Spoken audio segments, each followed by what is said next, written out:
Let's go ahead and try something different. Let's experiment. I'm going to practice what I preach, and hopefully I hold down the space bar to get the hand tool, the space bar, and the command key to get the magnifying glass.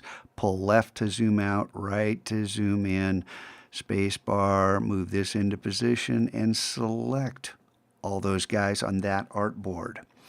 Now, to come under Effect, try something new.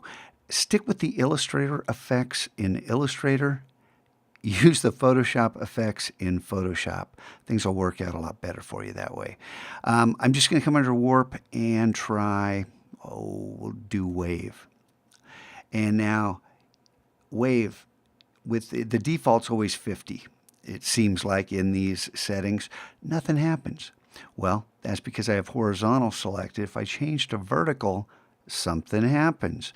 And then you pull this slider, make sure preview's on. This is just crazy if preview's not on. You want to see what else. And let's just say that's perfect, okay? I'm going to click OK, copy this, Command C, jump over to Photoshop, Command N. Photoshop says, hey, this is the size yours is. But I didn't show you this last time.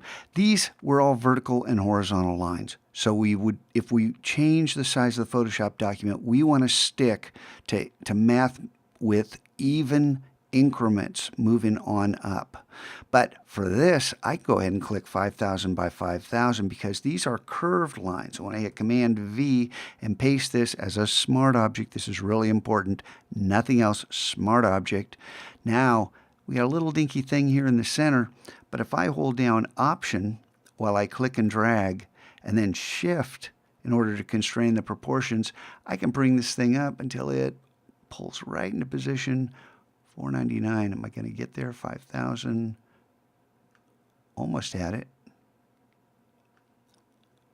Oh, it's right there. 5,000. Okay, let's just say that's 5,000. We're missing by a couple pixels. I'm going to hit Return. And see that little white line around the outside? Image Trim will take care of that, right? And then we can say the bottom right-hand pixel. Sure, fine. That's fine. Trim it up. And now we have our document, Option Command I, see 4998, click OK.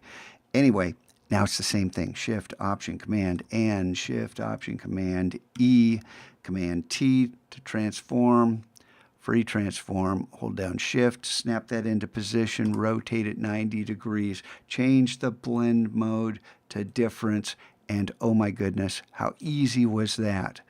Now, the trick is to push this. How many different ways can you think about doing this?